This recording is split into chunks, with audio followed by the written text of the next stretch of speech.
Wait, are we live yet? We are No, now. Yo, everybody, it's Eat Override, and I'm ready to bring the pain for you this week. I got a special episode for you. I got two of my family from TKO. I got Jose and Emmanuel, and we're going to kick some butt this week. But first, I want to introduce everybody or let them introduce themselves. So go ahead and start with yourself, Emmanuel. Yep, I'm Emmanuel. Been doing karate with Rob. Probably been doing karate since I was about 7 years old. Well, I started with Taekwondo, but Taekwondo and then some backyard fighting. Get into that later. You probably will. I assume that was going to be a topic. Yeah, it was our starting point. Jose and I started like fighting the backyard kids. Yeah, Jonathan was actually talking about that today. Those were the good ones. Jonathan was like, "Introduce yourself, brother." How's it going, Jose Fuentes? How's everybody doing? Everybody should be doing pretty good. So, all right. Well, since you guys let's just start catching up and stuff. You started talking about backyard fighting and stuff like that. What like started it? Was it just like something in the neighborhood, or of course you guys had you had a pact, of course. So how did it all come about? There's Dragon Ball Z. So we were big fans of Dragon Ball Z. Mm-hmm. And I did Taekwondo before, and then I met Jose, and I used to always try to get him to fight. So, so you're not. What was that, Jose? Movies as well, like a lot of like action movies, like Bruce Lee movies. We're really into Enter the Dragon, Jet Li, Unleashed. That was a real big one. Oh yeah, dude, that actually is more your style with the way it was more like a ring kind of thing. That was crazy. Oh, cat endurance. Hey, you never know when an animal will just appear. Yeah. But go on, tell us what you were saying. So we didn't have any equipment. We started with just like using garden gloves. We'd like take Jose's dad's garden gloves and punch each other, do some boxing matches. Like no rounds, box each other. Jonathan said the medical tape. Jonathan was talking about how we just taped our hands with just regular like tape that we could find. Yeah. That's actually harder. Yeah, we kind of thought we were like doing like blood sport. Wow. Yeah. You were Tom Bowen in some glass, were you? No, not with glass. Just tape. So how old were you, Jose, when you got into it? I got into it young. I started off at a Shotokan school, actually, that was in the basement of a church. And I did that for maybe about a year, but they had a different kind of style. And I don't know, I couldn't really connect with the way that they were teaching at first. So it really wasn't a good fit. And then later down the years, I found the Bethesda Center. And that was on 18th Street. It was like an after-school program for kids to go to do like their homework. They could get a snack and take up boxing or any type of different activities that they had, like basketball or anything. And they had a boxing ring in there. And after boxing, it was karate with Master Brian Aronson. Oh, yeah. I heard about that. I think like from Ivory, she would tell me about that at first. And then, of course, the moving on. Her moving in, or him moving down to 12th Street and stuff like that, and stuff. So, Manuel, going back to it, you mentioned your first school. Where did you two meet? Were you just neighborhood friends, school, or did you eventually go into a dojo and meet each other? So we met at an after-school program called STARS for like Latino students. I don't know, probably second grade or something like that. So I was about 8 years old when I met Jose. He's a little bit younger than me. Oh. And I was like drawing a picture of Arnold Schwarzenegger, I think. And Jose was like, "Oh, I like Arnold Schwarzenegger too." That's basically how it started. We just basically started hanging out. Like Jose lived up the block from me, and we just started hanging out. That's awesome. Jose, do you draw? Not as well as Emmanuel. He's definitely like gives me a lot of pointers and kind of directs me in the right direction. But it is something that I like to do just on my downtime when I'm just like, just doodling and stuff, just to express myself. Yeah, of course. I mean, that's the best way to do it. So we'll switch back to the fighting. So you said that you started filming at a certain point. Oh, yeah. I used to get like my mom's video camera. And, like we would just make karate movies in Jose's backyard. We had like Jonathan was in there. Jonathan was probably about like, I don't know, like 4 feet tall or something back then. We'd have him like pretend he was Bruce Lee. He'd have like his shirt off with like the 3 lines of blood here. Nice. Yeah. Nice. The ketchup. I was gonna say, would you use pizza sauce or ketchup? Okay. Yeah. Yeah, they do. Get a fan, dry that ketchup off. It looks like it's dried blood. Go work it. Yeah. We'd have like fill up our mouths with Kool-Aid and like punch each other in the stomach and spray the Kool-Aid out like it's blood. Oh yeah. When we used to do filming and stuff like that, bring up a little Kool-Aid thing. We used to do that. There'd always be those friends that wouldn't brush their teeth properly. So then they would get that red Kool-Aid and you would look in there and be like, damn, dude, all your shit's freaking, I can see it all. I'm definitely one of those kids that would point it out and be like, bro. Buy him a toothbrush. Yeah. Giving it away. Yeah, I mean, I did a little filming back then too with my buddies. We used to do this show called In Search Of. So I obtained the role of a frickologist, and what a frickologist is I had a frick tool, which don't ask me what it looked like anymore. I can't even explain it. But I would go and I would pull spirits out of trees. So you would see me we would go down to like right there by Mill Creek before the zoo, and we would just like start doing things like that. And we would do some stupid act together. We made this one head. We took this blanket and we put like a small little skull on it, and I put it on, and nobody could keep a straight face at all, just looking at me. We did it decently, and it was so funny, but it ended up working out, and so we did a lot of that stuff. Matter of fact, when I actually blew my ACL out and all that stuff in that football game. We were filming at 4 a.m. in the morning, and I had a game at 7 a.m. So I'm like, I know why I blew my knee out. I know why. Oh, wow. I had no sleep, but yeah, we did a crazy little episode, and it's what happened, man. It's good stuff. So of course you have this passion going forward and everything like that, because we've talked about movies and stuff. How did you? So was it always just you three, or did you bring other people in? And when did you start going, I guess, a little harder, more, say, let's street fighting? How did that get wrapped in? So it was basically like me, Jose, and I, but every once in a while we'd have like kids from school come in and we'd make movies with them. But it wasn't even like that planned out. Like we would like just go off the fly. We'd have the camera and be like, all right, we're going to do a fight scene. You're going to smash his head against the wall. And we'd like paint the wall with something red or something. Mm-hmm. Yeah, have it slide. Like, it was just spontaneous stuff. So, I mean, of course, how much of that was real when you were filming? We would punch each other in the stomach and kick each other for real. Like kick each other in the chest and stuff like that. We're always pretty rough kids. Well, like each other for real. Well, probably my first like real like experience like fighting wise. Like I thought, like I was like, all right, like I would practice in the mirror and stuff like that. when I didn't really know any actual really skill or training, I would just like shadow box in the mirror and I'd be like, yeah, I'm a man.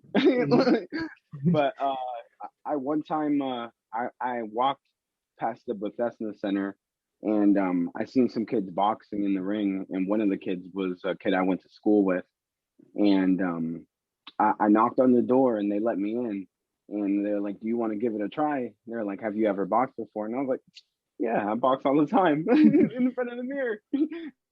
Yeah. And, I actually got into the ring with a kid that I knew from school, but he was way more advanced than me. He was actually just got done winning, I believe, a Golden Gloves championship. And I got in the ring with him like for only 2 rounds. I know who you're talking about. Yeah, he knocked my lights out. Like I remember seeing like purple, like, and it was like fireworks. And I was like, man, and I'm just trying to reach for the ropes and everything. But I stayed in there and I tried my best. And I told myself, yeah, and I told myself, I was like, I want to come back and just keep going. Like I don't want to just like be the talk. I want to walk the walk, and I just kept on coming and just kept on getting better from there. That's awesome. That's awesome. To throw back, shadow boxing in your mirror is not actually a bad idea. We've all done it. I used to. Yeah. This is what I say. I have a shield in my cellar. Like I have that. I have a shield that I made in 7th grade wood class, and I used to have this wood sword. It was the ninja. I made it the Ninja Gaiden sword. I drew the little dragon on it for the dragon sword. I used electrical tape, and it was a tomato stake. And I shaved off. I pretty much just wore it down day after day. And I got it to where it was actually really nice. So then I would go around my backyard like I was Link, and I would just be chopping things and doing all these crazy things. Yeah. So we played Fruit Ninja with our when we got into like martial arts tournaments, we like won some swords. And maybe we shouldn't have been doing what we were doing, but we were like playing actual Fruit Ninja before it was a thing with real fruit in the samurai swords, and we would throw them in the air. Yeah, you sound like you have something to add, Miss Manuel. What do you got for this? To say we would throw apples at each other and slice them in half in the air. We thought we were like samurais. We thought we were master swordsmen. I mean, yeah, why not? You aren't slicing an apple, you're doing it. I remember hearing rumors of like past like martial artists or like black belt tests of like black belts putting out a candle with a sword, and we would practice to put out candles with our swords. Yeah, how many candles went flying, and hopefully none hit the curtains. So I'm just gonna throw that out. Don't try this at home, kids. No, definitely not. We definitely practice outside in a controlled environment. But again, do not try this at home. Yeah, definitely on standby. I was bad with fire. We used to, back in the day, I don't know how much y'all would remember this or something. There used to be a science store in the mall. And I think it's where Annie Ann's is, right down there by the bookstore and the kitchen place that went out of business, whatever. Ruby Tuesdays. I know what you're talking about. Yeah. So there used to be a science there. So my buddy, he was always kind of like, his parents always had money. They had 2 jobs, and dude made medical alarms. So his dad did. So he had money. So they went and they bought him like the top shelf science kit. And I'm like, oh shit, right?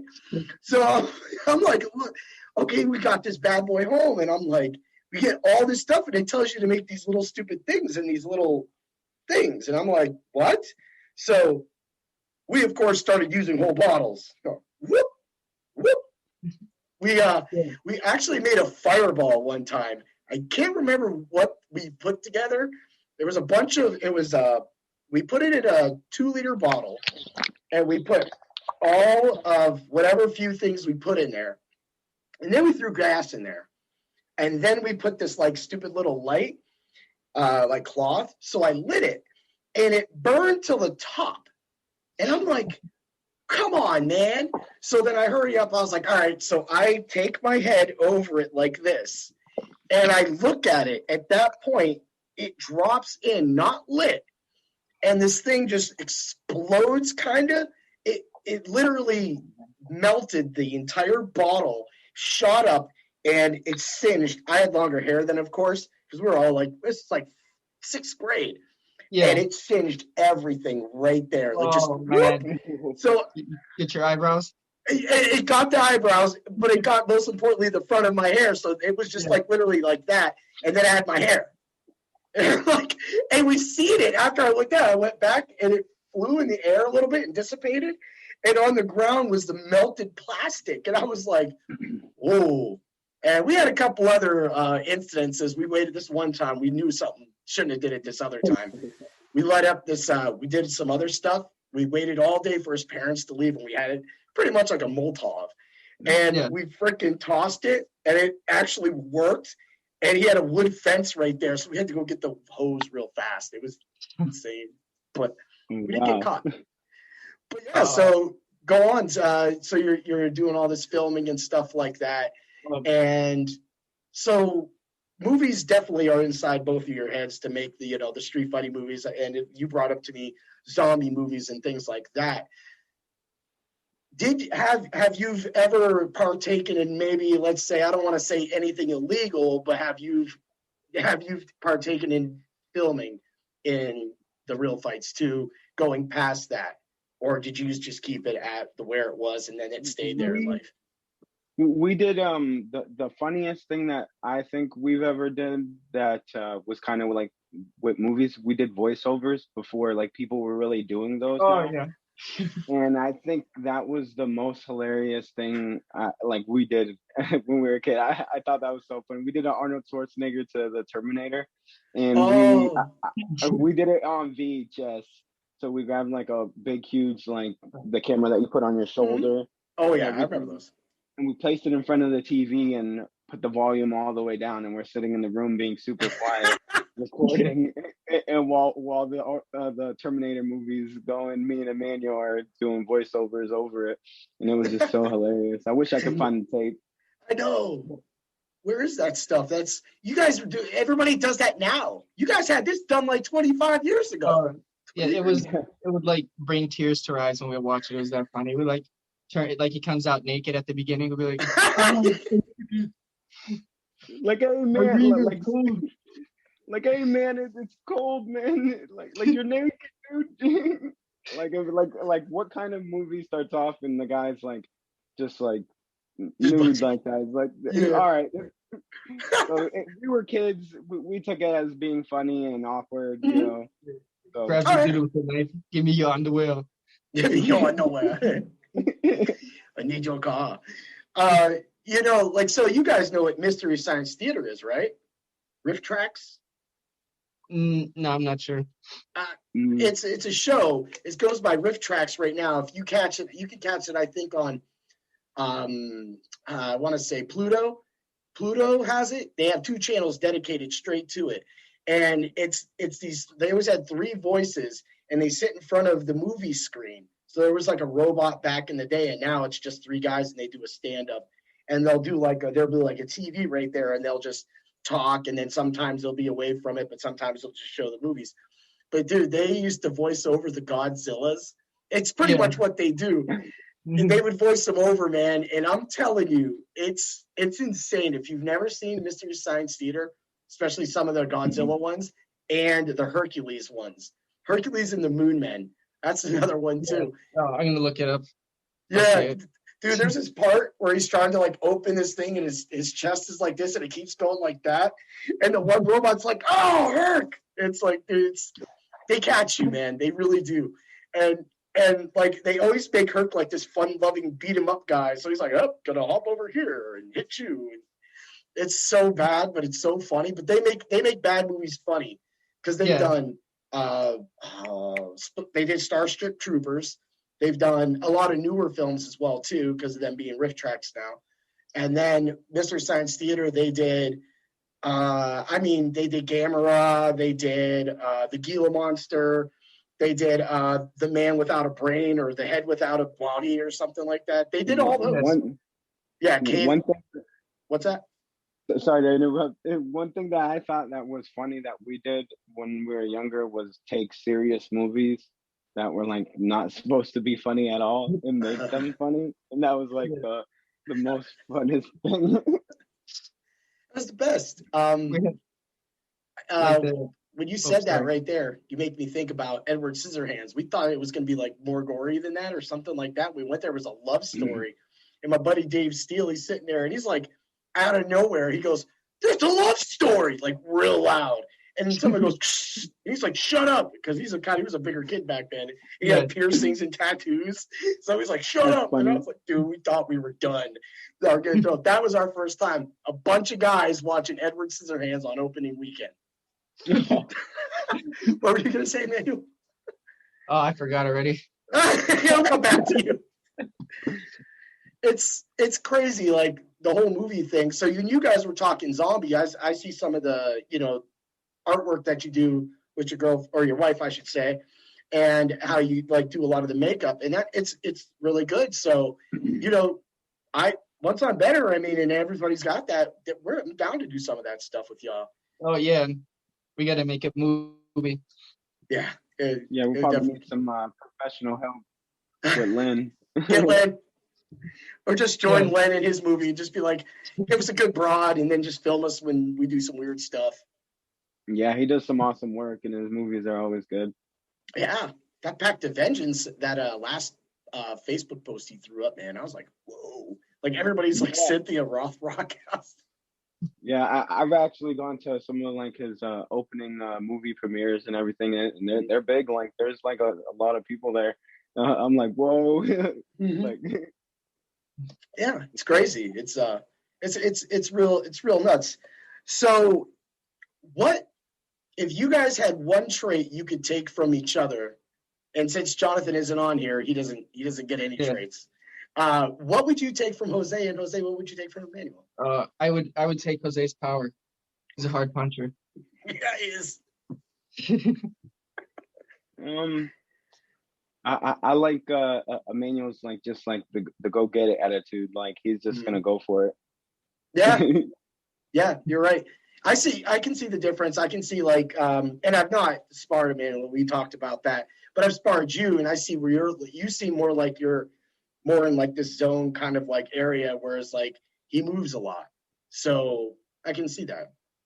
But I mean, I'm gonna say when I see you two fight, or when Jonathan's fighting either one of you, it's a good fight. It's fun to watch. It really is. I love it. I mean, y'all have done it all your life, and you guys kind of know each other's moves. But when you guys get there, it's fun for other people to watch you guys as well.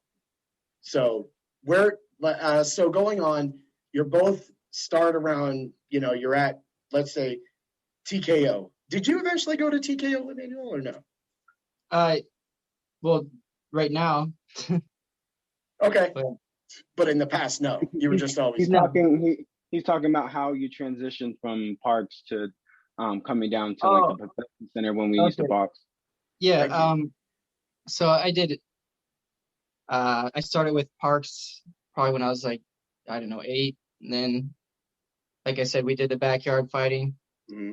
Then in high school was when I started at the Trinity Center with Jose. We did the boxing classes. Probably started with the boxing classes for like a month before I started karate.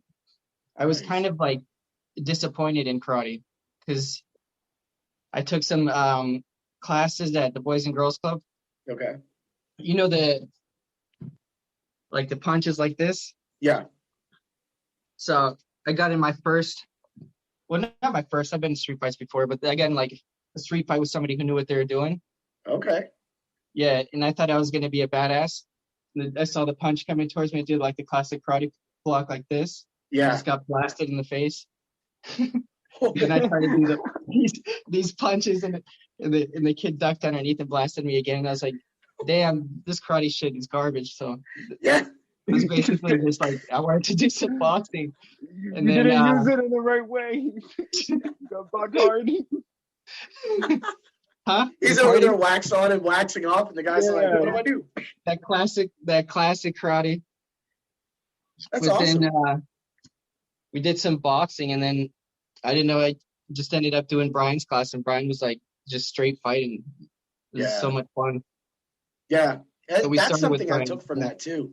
It wasn't even so much more like, I've already told you both kind of my story, just owning a lot of Mandarin films, watching them all, and watching like Jet Li and stuff. So, I'd be like, look at that. And I would do these moves. And one time we did try to film karate film, and I was going to fight my buddy, and he was very uncoordinated. Yeah. And that should have been your first thought. No coordination. And he did this handstand, and he kicked me in the back of the head. And I'm like, dude, like I swear to God, it gave me. If there was one time I ever had a concussion in my life, it was that. We were supposed to sit there and do this. So they started doing like this stupid weird stuff, and then all of a sudden that headstand came, and somehow his 6'4" frame put a leg behind me, and I just felt, and I'm like, whoa. So, but that was it. Like outside of that, it was something that I always wanted to get into. And eventually, of course, Molly, she finally was like, Dad, go. And then I came, and then when I first got there, I jumped in, and I didn't even think I could last the 2-hour class, the first class, and I did. Yeah. I did. I was like, okay. Yeah. not out of shape like I could have thought I'd been at age 41. I could actually hang with it. And then when I got into the fighting, that was a whole nother. Yeah. My first fight, the first time I fought Jada, I think I fought Connor maybe first. But the first time I fought Jada, she came at me and she kicked me in the chest. And it Yeah. literally took me off my feet like that. Like, Oh yeah, and too strong. oh yeah. And she hit me again too. But I stayed my own. And I think now, like everything that I've been through, I see what you guys talk about. You got to punch them in the face if they're going to stay around. So, so what I see that you do your YouTube channel and everything like that, Emmanuel, with your whole what do you call it? It's Mondo's exercises. Mundo de Emmanuel. So I don't know. It's just like World of Emmanuel, just because it fits together. So I just made it like that. I've changed the name a bunch of times. Mm-hmm. Yeah, I didn't and know. I see you guys rapping and stuff, and so what I was thinking is like, you should do that more. You should have more of those videos. I don't know how much more you have hidden on your phone that you don't, but I know that either Jose or Jonathan has to be around most of those times, and that like with you guys with your you guys could give expertise out. I watched your one kick with the one video with your roundhouses, and you were just in your garage, and that's fast. That's like you look at it like you're just throwing kicks, but if you add your teaching aspect to it, I don't know where it could go, but I think that you could be like that fight tips guy that I online and just do 2-minute, 3-minute videos about how you approach and how you go in, like kind of like what they do. It might not make you money, but it might get you views, likes, shares, and maybe if you get up to a certain point, you might get something. I don't know. And then throwing in Jose and Jonathan into it and adding like a funny kind of aspect to it, I think that would be really awesome. I have 2 of them with Jonathan, but this is from like 2 years ago. Yeah. About doing the spinning back kick and the stepping side kick. Yeah, it's to me, it's you can learn from those, but you're never going to learn, and that's why I think Brian has so much dedication into fighting, is getting it in there and getting into the dojo. So did you go to both a tournament the first time together, or did you not? Yeah. You did? We went to a tournament like 3 weeks after starting karate. Brian, I was actually scared. Jose was like more confident than me. I was like, I don't want to go to the tournament. Brian was like, you'll do fine because of how hard we train. And we ended up doing fine, but I thought I was going to get beat up, to be honest. Yeah. Jose, how are you going into that? I was probably nervous. I probably just wasn't trying to show it. Emmanuel was definitely like I felt like I was like the underdog always from the beginning.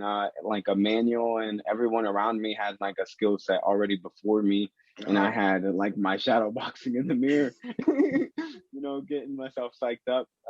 But I tried to listen to my coach and just try to do the best I can do. That's awesome. That's really awesome. So did you both win? Did you play second? Actually, the first tournament we went to, Jose and I were on a team, and we're on a team with one other guy. We've got I think we got 3rd or 4th place. Okay. We were fighting the British people. It was like that when we got those huge glass cups. Oh. Yeah.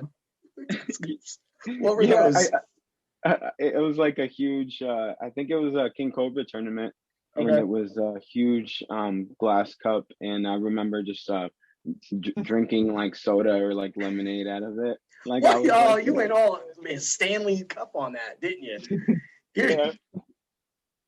That's awesome. That's really good. So I mean, I'm not going to ask you how many tournaments you both been into. It's probably been hundreds. Yeah. Have you two ever faced each other? Oh yeah, in tournaments. Yeah. That's not ever fun, is it? No. Yeah. It's always like it's always good and fun when we'd go, or we would try to get in like different brackets or like weight classes just so we could try to spread out, and that way that wouldn't happen, because when we would be in the same division together, we would end up fighting each other because it would be us for first or second, when we started really getting into it and learning more and more. Yeah. There's a point in time where we were training so hard that we are basically like dominating the tournaments. Like, yeah, I hear about that a little bit. I mean, I don't know about the history and stuff, and like I brought it up to both of you before.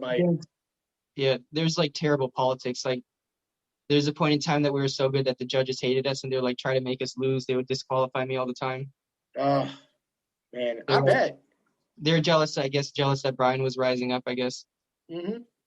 Well, look at the school. Look at the people that he surrounded himself with. Mm-hmm. We definitely just like Emmanuel said, we just trained a lot. There was definitely we kind of felt like we were the underdogs, I guess, and we just had some things to prove, and of course, like just coming into something, you want to just perform the best as you can, and you don't, especially in a karate tournament, it could be pretty embarrassing, like to get like kicked in the face or something like that, or if you don't want to be a poster boy. Yeah, you don't wind it up on somebody's video, right? No, where your face explodes. Hopefully that didn't happen to any of you. That was always a big thing, and like Jonathan, he was when he got into it and started like I think during like purple or brown, he was really good. Like I remember he KO'd a kid one time, and it was pretty bad, and I was just like, man, like I don't want to be that kid. Man, you gotta be careful. Have your hands up. Yeah, you guys tell me all the time. So John was a badass when he was a kid. Yeah. Well, he still is, but he used to make the kids cry all the time in the tournaments. Nobody could take his hits. Yeah. John definitely. He kind of came in later on, but there were times where we needed him to step up, even though he might have not been as ready as he could have been. But because we didn't have a black belt his age, he kind of would have to fight at an advanced level to kind of be with us, because we were kind of already fighting in. You hit your microphone, brother. Nope. Got it? There we go. Sorry, call coming in. I had a call coming in. Did you guys? Yeah. But yeah, we definitely tried to get him to an advanced level as fast as we could, but as best as we could. So he had to step up to the plate a few times. I remember we went to a few tournaments where we had to go to win grand prize money of like $2,000. Wow. And we were fighting on stage for like first and second, and Jonathan didn't have as many years into martial arts as we did, but we put him in that position, and it might have been tough on him, but it made him the better fighter. That's what's up. I mean, it's like it's almost like you're guilty by association, but you're better by association. Because I've said it to you guys all the time. Like, you guys have taken me so much farther than I've ever thought I could ever do. Like back in the day, I'd get in a little scrap and I would like throw some punches, and then always being into wrestling, I would try to go for like a chicken wing or some kind of like wrestling hold, and I'd be like, and I'd get it on him. I remember like there was this he was kind of a chubby kid. His name was called Phil. And I always had problems like fighting that kind of like body style, because I'm just, you guys, I'm a small guy kind of. So when I fight somebody around my size, I can be fast. And I went to grab him and I picked him up, but something happened and I got pumped in the mouth. And so then I kind of buckled a little. So when I grabbed him and when we went down to the ground, he ended up on top of me. And the one thing I remember is he spun around on me and he got me in the rear naked. And I was like, oh shit, this fight's going to be done in a few seconds. Like, tap. And it was in front of one of my oldest friends too, my buddy Dave, with wrestling. He was like, you went for a wrestling move, Rob, and that's why you lost.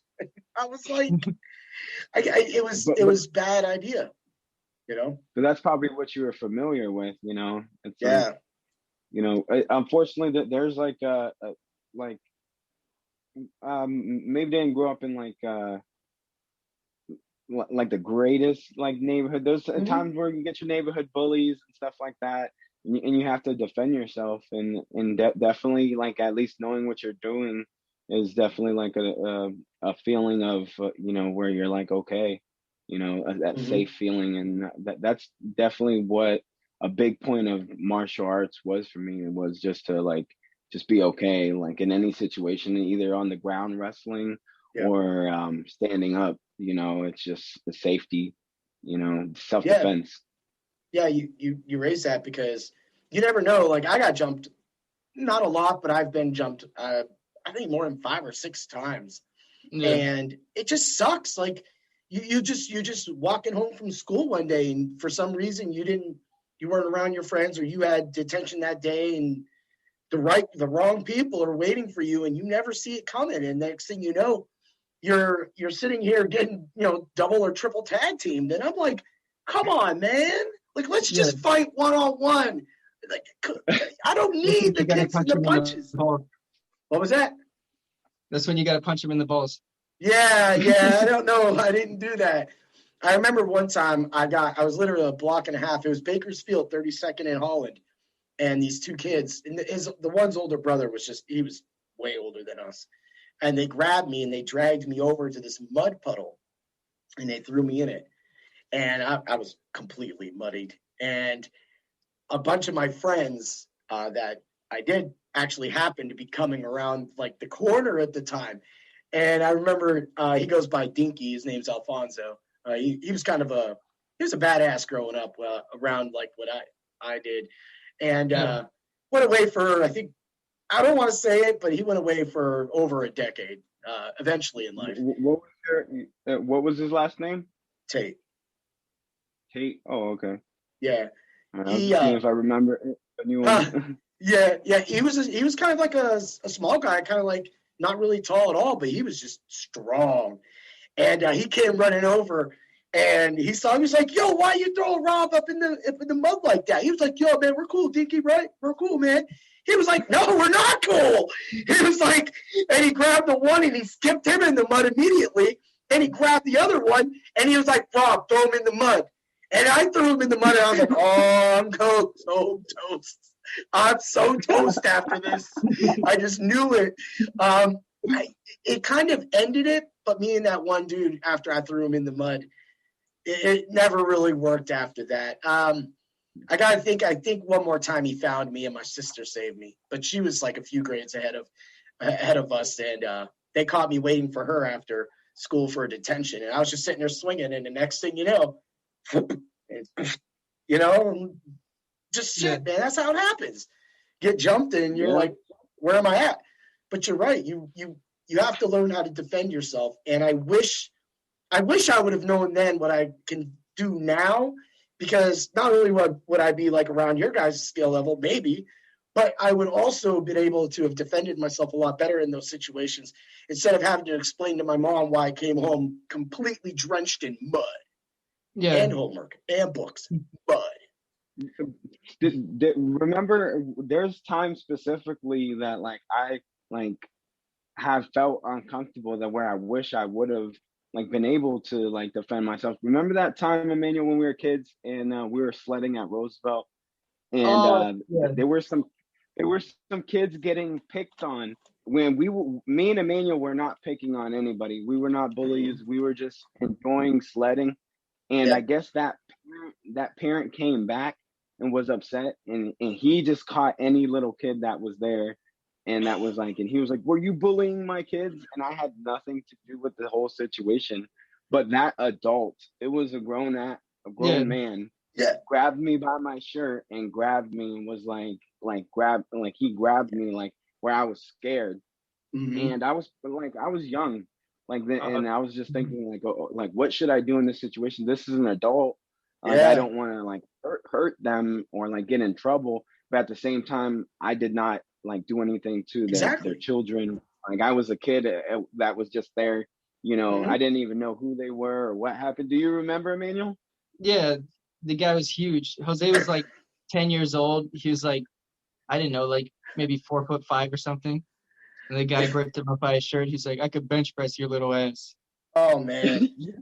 That was Yeah, and I'm like, I was a kid. I was so scared, and I was just thinking like, what should I do? And I just wish I would have like, if I probably would have knew martial arts, I would have at least tried to like get him away from me, yeah. create space. Mhm. Some fat Italian guy. That's a proud Italian guy, a little busty guy comes in Yeah, here. he You know, was like a mobster. He was like, pick me up. I was like, oh oh, my god, don't hurt me. my So dad strong. was my dad was the aggressive dad when we were growing up. Yeah, it was So if crazy. anybody messed with me, they would get him in the end. One time I got jumped.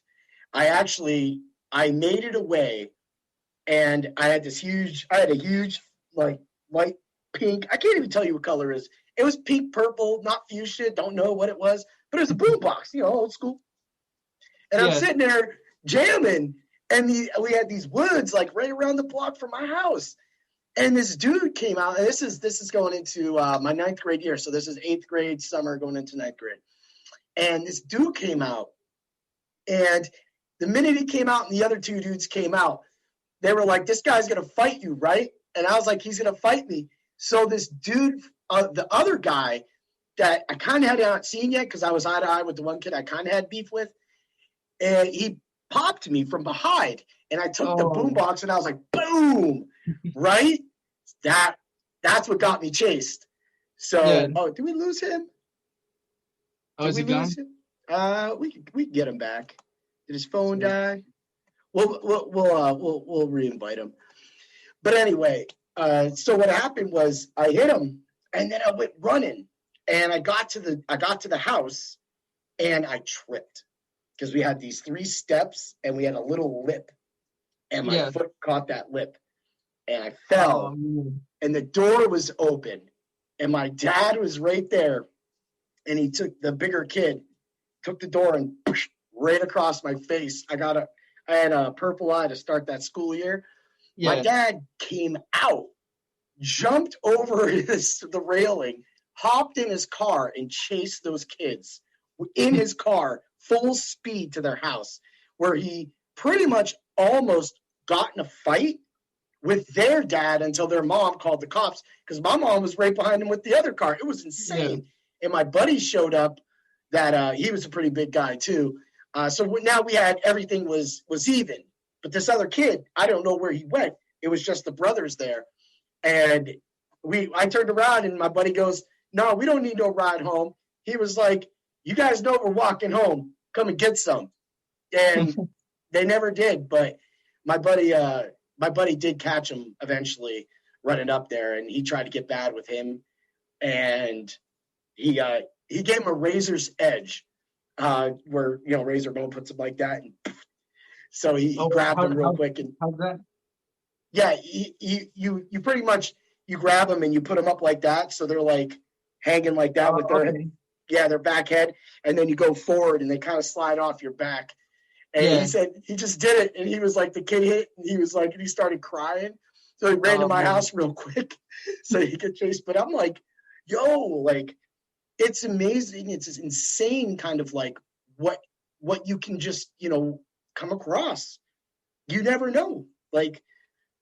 And those are just only a few of the times that we can just go back and forth and explain and all that stuff. I wonder if his phone died. Did his phone die? Oh, I'm not sure. Let's see. We'll try to get it back in here. But anyway, we'll go on with your animation until we can get him back in. It says he's been invited. Okay. So go on with your animation. Of course, you love drawing and everything like that, and you're making a lot of videos. Not a lot, but you're making enough to do that and to go forward with it. How would you incorporate that with maybe some of your editing with movies as well? Like, because if you're doing this and you're playing that on like the cusp, you can improve that more. But how far do you want to go? Oh, I want to work professionally. I just started school again right now. Mm-hmm. Awesome. But I was inspired by like Roger Rabbit, Space Jam, and of course Dragon Ball Z because I love the fight scenes. Yeah. I've been drawn since I can remember. Mm-hmm. I used to have a guy. Oh, wait a minute, here he comes. Okay. But all right, we got you back here. G Joe's back. I remember I used to draw this. I used to make myself look like a Mega Man character, and I used to call him Pasky Man. And I Yeah. would draw him in school, and my teachers would always get mad at me because they would take the paper and they would wave it around. They'd be like, "Who is Pasky Man?" And I'd be like, "Oh my god," I'm like, they could so get me. And I was a goofball. I was always up near the teacher. They had to keep me away from my friends because I would talk. And I like literally, hi. And I remember one time I had this, I was playing with I had my pencil and I was doing this, right? And it flew and it hit. And I didn't know that it got everybody's attention when it hit. So I was like, man, that was really close. So I was like, I started reenacting it, and then I went, and I go, I turned around, and everybody stared at me, and I'm like, oh no. I had moments like that. Yeah. It's like I walk into them all the time, and I love it. It's just something. To bring it back up to speed, Jose, my dad chased those kids with the car after they jumped me. It almost got to him. Yeah, you can't do that nowadays. That's assault with a deadly weapon. Yeah, definitely. He got away with it. Yeah, he got away with it. One guy, my dad, this dude is Dave. That's his name. He was a really bad seed around the area. He had to end up going away. Guns were a problem. He was 6'8", like he was just a massive thing. His dad actually owns a limousine place, so some people can know who that is. And he was just always fighting people. Well, when he was in 5th grade, I stuck up for one of my friends, and I didn't know that I was going to get this after school. And I remember just standing on top. I was over at Lincoln. They had that wood playground, and all I felt was a hand on my ankle, and I got pulled into this hole. And next thing you know, he's like on me, and so I got out of it. And at that point, my dad was right there. And when you brought up that parents put their hands on children back then, he grabbed that kid and he punched him in front of the whole school. And he dragged him to the principal that was on the corner, who's Misfit. And he just was like, "This kid was hitting my son." Oh, Principal Misfit. I remember that. He's the first person to ever paddle me. Oh, wow. Yep, Lincoln. You're probably not the only one, You remember him, Jose? You remember Misfit? Yeah. Man. I'll tell you paddling story. Mr. What was his name? Jefferson. Jefferson. I want to say it wasn't Robert Polito. Donovan. Donovan was the pitcher. Robert Donovan. He actually paddled my dad, my uncle, me, and my brother. Oh, wow. That's some messed up shit. He's like, "You're nuts." Yeah, that's what he said. He said, "I'm gonna let you know something. I paddled your dad," and right before he paddled me the first time, I'm like, "Come on, man! Like, what do you?" I don't care who you are. I don't want to hear that from no man. Yeah. Boom. Some creepy shit. Yeah, and that was crazy times and stuff. But we were moving along. We were talking about in Emmanuel's direction. I have a good story. Okay. About a martial arts story, actually. The first martial arts school that I went to, because you talked about how like you were really active when you were younger. Mm-hmm. There would be times where I would get comfortable and I was like talkative. My first martial arts school, I was real talkative, and it was they were more old school, traditional katas, and I liked it. And we weren't just like even TKO. It's just not all about fighting though as well. There's some really good guys that put a lot of time into their craft with katas and self-defense and other things, and those are things that I'm very interested about as well, and actually even meditating. And that's some things that some of my instructor like Jeff Sweeney, He Yeah. actually like brought it to us when we were younger. Like he was like, "Do you guys meditate?" And that like I didn't really think about it at the time, but I use it as many times as I can. There's just like little times throughout the day that I just try to focus Mhm. on certain things and just like think about myself and things I just need to accomplish. And that meditating time helps me like focus. Yeah. And and there was books that he would bring to us and get us to read, and that's some things that I get into now. Like I was telling you, I was reading some books about like the samurai way, Yeah. uh, and that's just like taking it beyond fighting. But Mhm. talking about my first martial arts school, I was really talkative, and I don't know, the instructor thought I was like kind of distracting some of the other students, and I guess one of the students was his daughter, and like he didn't like me talking to his daughter as much as, which I was just being nice and like just getting to know everybody. And he didn't want me in his class. He was like, this kid's a distraction. He talked to my parents, and he was like, he's like, martial arts not is not for him. Uh, And that crushed Oh, my dreams. I remember being outside ah, and listening, and he was actually the deacon at our church, and he was a martial arts black belt from a Shotokan school mhm. that I got that I started with, and hearing that, like, and I still hear it to this day. Like when he said that, I was just like, darn, like I had so many dreams of Yeah. you just crushed them for me, dude. Thank you, Like dude. oh, I actually yeah, remember that story. Oh, were yeah. you Yeah, there? Yeah, remember. Emmanuel, he was going to parks, and I wanted to be in a martial arts school, so I begged my parents, and they're like, "It's a lot of money, like we don't know, like," and my actually like they got me into it because it was a part of the church, so they're like, Yeah. "Okay, like we know the instructor already. He's the deacon at the church, and he was Mhm. very like strict. We trained on a hardwood floor, did push-ups. Our gis were like our karate uniforms were like the old traditional Japanese ones, and they're like real Like led cardboard. Like seniors, right? yes, Yeah, that yeah, cloth stuff. yeah. Yeah. It was very intense, and it was like you had to listen, and like the guys like walk around with like a bamboo stick. Oh, Like, yeah, so but but yeah, like I said, he crushed my dreams early and was like, you're not meant for like this martial arts school or this type of martial arts. And I was just like, all mhm. right, like, and he Yeah. told my parents like it was a waste. Like he was like, he's a waste. I was like, oh, and I still hear it Uh, to this you day. gotta pay him Like a visit. so I did actually, I did Oh, a few years after I went to church with my mother, and he was actually there.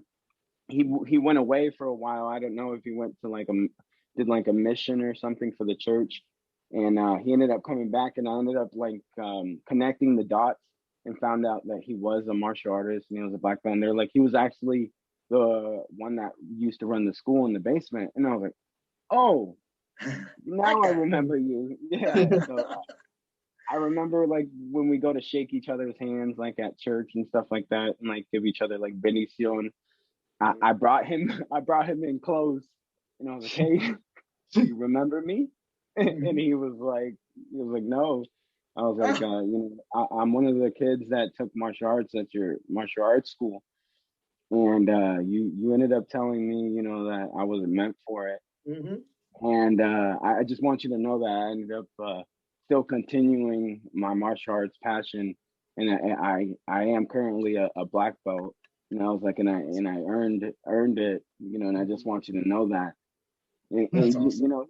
he was like, yeah, that's cool, that, like I'm happy for you and everything. He was like, yeah, and then Yeah, I got you. my He's little he's brother was mad because you're there. macking on his daughter. Yeah, my little brother was there, and my little brother was like, "Oh man, he knew I was gonna do it because I like went walking towards him, and Yeah, I brought my chest out, and Jonathan was like, "Oh man," and I like brought him in say close. it with your chest. That's right. Yeah, You I had to had let him to. know. You had to cross that bridge. Because that's one thing that I've always been told all my life. Like the one teacher that I got kicked out and had to take an F in. He just got fed up with me, and one day I stuck up for this heavy metal kid that he had ripped jeans, and every day he'd be like, "Go to the office." He'd call his name, Sean, here, office. Sean here, office. Next day, all week long, all year long. And I went to the office. He sent me to the office one time. And he was like, you didn't go to the office. He started yelling at me. And I was like, yes, I did. I was like, Sean, wasn't I at the office? And Sean was like, yep. He was like, Sean. He was like, here. He was like, office. And I was like, that's messed up, dude. That's messed up. I was like, no, that's wrong. So he walked Sean out of there. And I said, you sent him to the office every single day. I said this in front of my class. I was like, you sent him to the office every single day because of the way he looks. And that you just do it. You're denying him an education. He took that kid out that room, and he turned around, and this dude's huge. His name's Mr. Hurdle. He's a science teacher, and I don't know if he's still alive. He's probably about 500 pounds, round ball guy kind of thing. Yeah. Took this freaking book, and these weren't small rooms. This was like the centralized big rooms. I don't know if you've seen them, or took it and threw it right across the room. And I'm sitting there, I dodged. I was like, damn, he's mad. Right? And he was like, you son of a motherfucker. He's calling me everything a name. I was like, if my dad saw you throw a book at me like that, he'd have whooped your ass.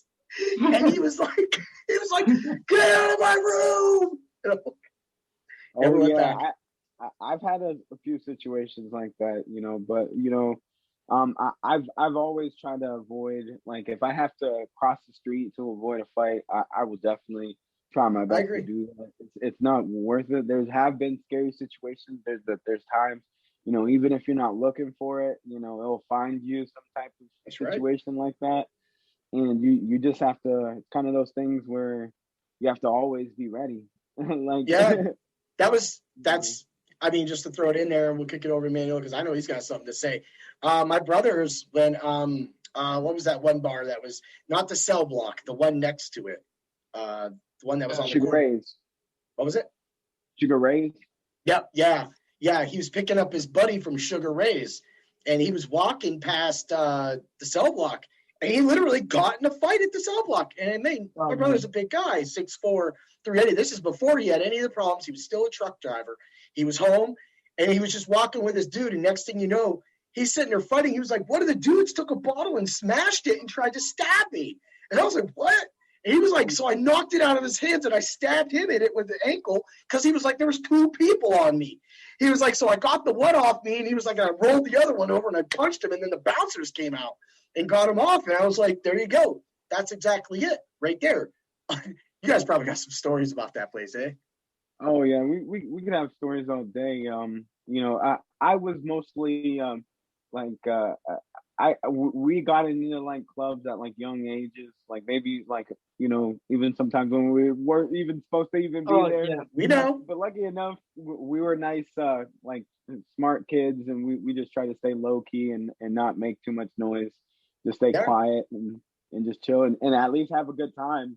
Yeah. Just what you got? What do you got there, buddy? What we used to do, we used to go to the quinceañeras, the Mexican parties.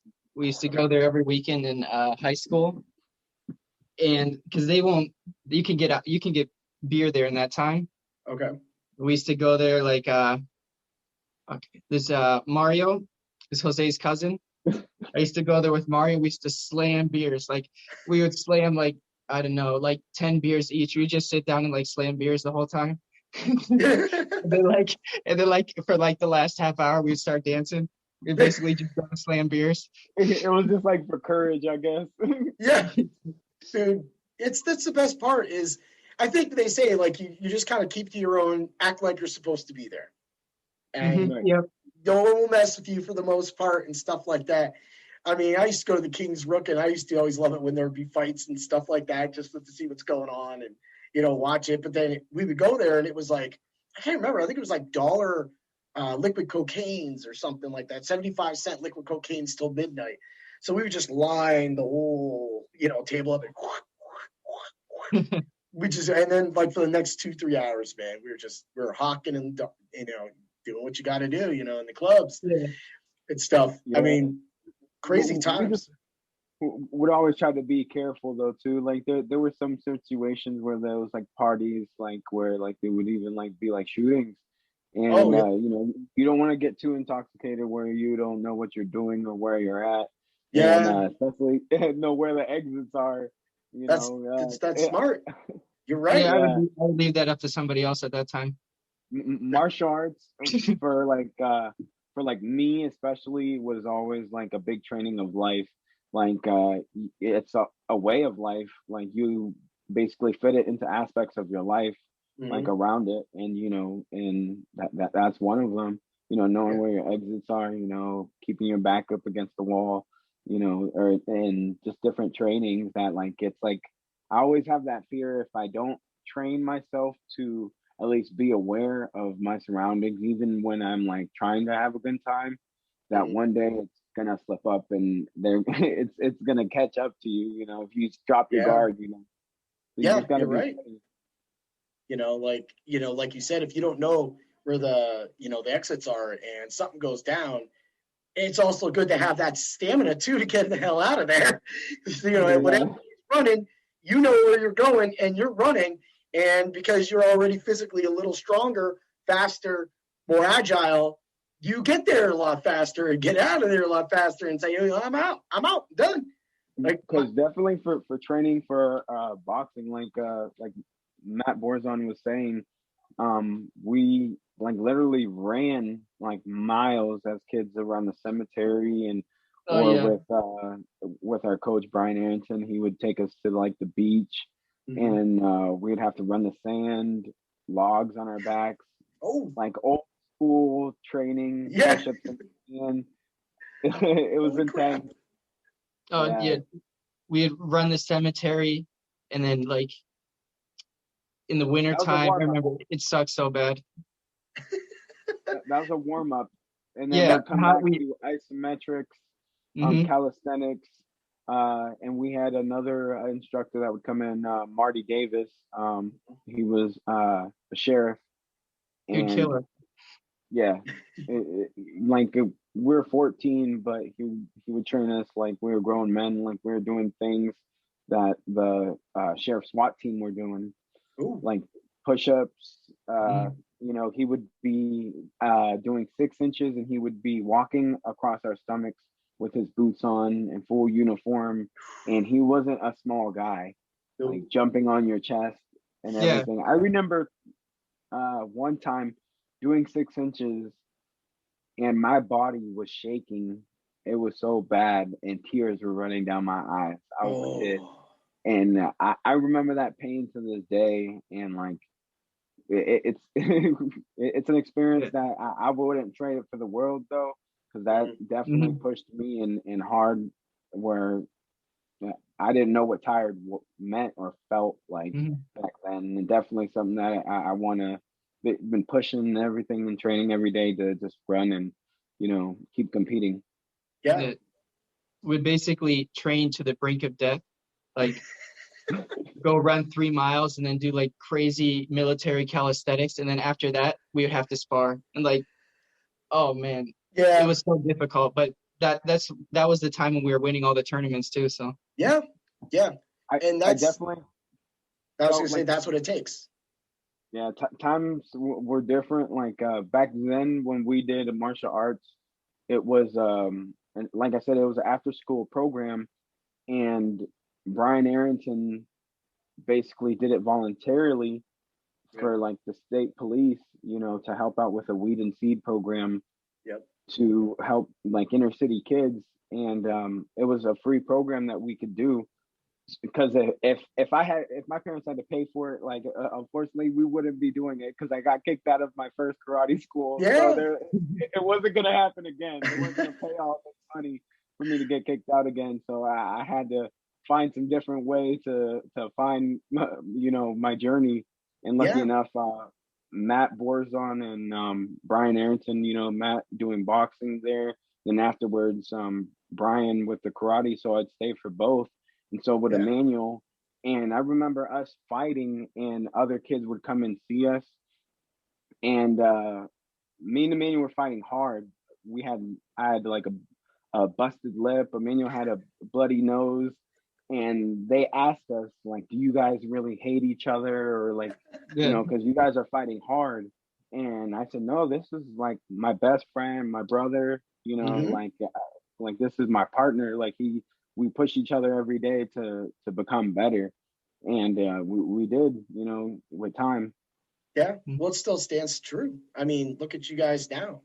Like you guys can literally walk in and your skill level is like always right there. It doesn't matter. It shows that you've done this for a long time. And it shows like, like the first time, I mean, I already said it the other day in the chat when the first time I saw you, Mano, I was like, you came in with the Bruce Lee shirt, and I was like, Yeah. is that Brandon Lee? Like, who's that? I was like, you had your hair, and I was looking at the shirt, and I was like, dang. And then I see you threw a kick, and I was like, it really is Brandon Lee. He's really good, man. He's like that, like in that. And then, of course, the first time I saw Jonathan, he's always happy and just, then he's kicking the freaking top of the damn metal thing. And I'm like, how long are your legs, bro? Like, it's way up there. Jonathan catches me too because his legs are so long. I was like, I just dip back. I have enough space to dodge, and I'll still get kicked in the head. I'm like, holy crap. Yeah, I was. What was it? I've never sparred him, but I was sparring Jada over the last couple of weeks. Until my misstep, and it was. She started. She wanted me to come at her hard, right? So there's like she's sitting there, and I'm waiting because I'm kind of passive. I know that, Jose, you know that. I kind of wait and I start analyzing, and that's a downfall of mine. And she's sitting there, and I swear to God, she just started whistling Dixie without making the moment. Like I was sitting there, and I looked at her, and I was like, she's just whistling Dixie. And I was like, no, screw that. I was like, I'm coming back next week. So I came back, and I came after her really hard, and we had a really good fight that last time, and better than we normally did. And she was training, and I got a hit on her, and I got a kick, and I moved barely, and this foot came like that, and I'm like, whoa. But I moved because of what you guys do, how you guys take someone like me who's just been an athletic guy, and you can take that football body and start breaking it and breaking all that out of him, or anybody that walks through that door can ultimately do this if they want to, if they put the heart in, like you all have. Like and I hear all the talks about 10 grand champions or whatever that is. I assume that yous must be a few of those or something like that. A grand champion is when someone wins in every division. Like, so they win in like first place in kata, first place in weapons, first place in division in fighting, and that's a grand champion. Okay. That he beat everybody in everything. We kind of mostly stuck to anything fighting wise, like anything from the 1 point to calls to continuous to kickboxing. That was our base, and that's kind of like what we threw ourselves at. We definitely have a few grand champions, but like I said, I've done forms, but I like to stick to fighting because it's hard to get to that athletic. Like we're right now, I would like to say I'm in decent shape where I could defend myself and I'm good. But to get into that fighting shape is something that can only be held for a certain time, and you have to train very hard for it and to hold that. So like professional athletes, they can train all the time because that's their only goal to, like, that's how they pay their bills. So they can do that. If I had if I was a professional athlete and all I had to do was work out and train karate wise, that would be a great great thing to do. But and that's what we're trying to get back to, and that's why we've been working really hard at TKO and working on our cardio running. And we do a lot of things that we need cardio for. Just like Emmanuel said, we're running, and that's just like a warm up, then kicks, and then or sometimes we could go 0 to 100 where we're starting off like kickboxing right after stretches when we first get there. And those are hard fights. Like we have some really good students that are really fighting their hearts out and really have been showing me like that they want it. They keep coming back, and that's definitely a goal itself. If I see somebody come back after after we have sparred, that definitely Yeah. you've earned my respect, because it's like you want to come get punched in the face, like that's what you want. Okay, then Yeah. It does take it. I mean, I've even when I got popped in my rib that one time, I remember what was going on in that time because, I've told you this already, but this for the viewers, the minute I heard you go with that zit, zit, zit, and I was like, yeah, then I was like, ow. But, it's how good you push people and in training them and made them better. So now it's like when I fight like the lesser skilled people, it's like, because it's like not every fight's like fighting you. And of course, not every fight's going to, fight like Emmanuel or Jada or, Derek. Like Derek's like, dude, if you don't attack me after that first hit, I'm gonna hit you. And I was sitting there and I did it, and I'm like, okay. And then, that was like something, but bringing that up, going that you did a little workout and you did that, when you did that kickboxing, what I call a gauntlet, because you were the only one that fought everybody. Nobody else fought everybody that first time they kind of brought it out on people. You were just sitting over there like doing your stuff, right? And then you come out and you're throwing. And I remember, I think Brian was like, this is kickboxing. You can use your legs. And Derek did that spinning heel kick where he flew on the ground. I was like, ooh, he was getting it up there. And he was like, you could see the intensity coming out. And you were drawing that out of them. Yeah, my thing is, I don't know. I've always just always had to fight everyone. Like, I feel like that makes me just better, just going like individual rounds with everybody, making sure I don't leave no one out. I want to train with everybody, and I love finding everybody's rhythm. That's kind of like my thing, is that I try to set myself a little bit apart, like, and have my own style.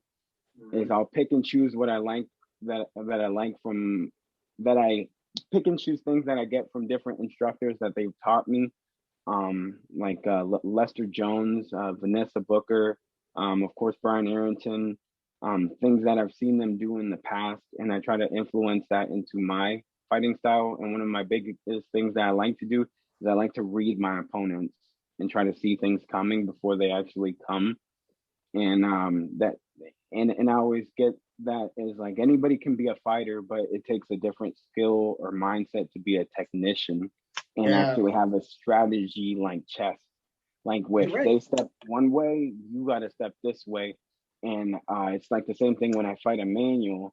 Like there was a time where we didn't fight each other for a long time, but we would always be training like on different schedules because we're adults now. I have children, everything. So there was a time.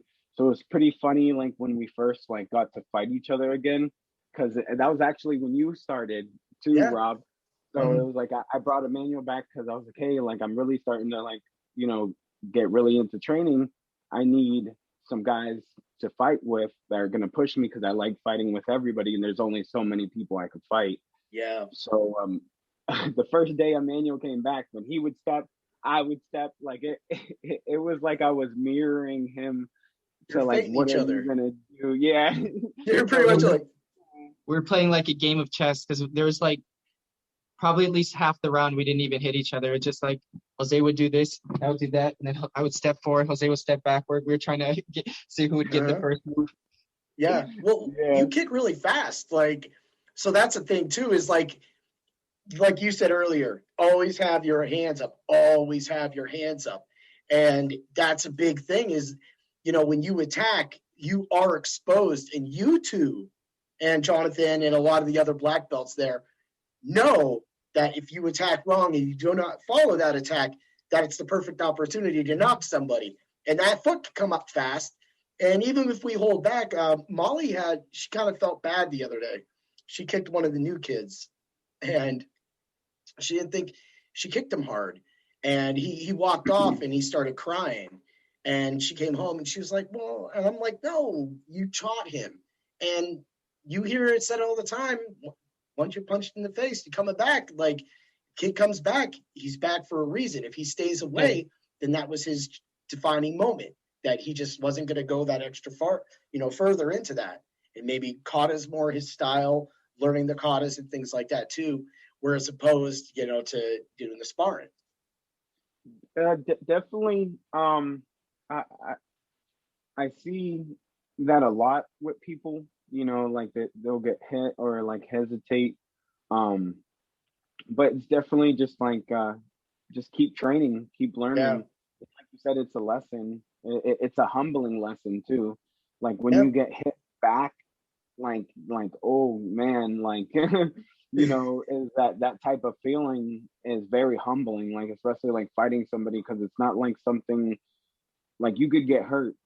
Yeah. Like doing like what we do, and we train hard, and it's didn't like some martial arts can be different. Some martial arts schools can be different, but we like some schools will stop in between points and fights, but we're fighting continuous for two Yes. minutes straight, like or more, and that's 2 minutes with somebody. You get maybe 20 seconds. You switch, fight another 2 minutes, 20 seconds, switch, 2 minutes, and this will go on for 45 minutes to like who Yeah. knows when because I'm not keeping count. I'm just like, okay, who's next, Yeah. and that's how you build up that stamina and everything, and you get to get better. Yeah. I mean, over to Emmanuel. Going off of what he just said right there, and of course, you do, you do come through and everything like that, but you haven't been through recently. You haven't seen some of the newer kids that are coming through, and it's been kind of nice. You haven't seen Dang yet, have you?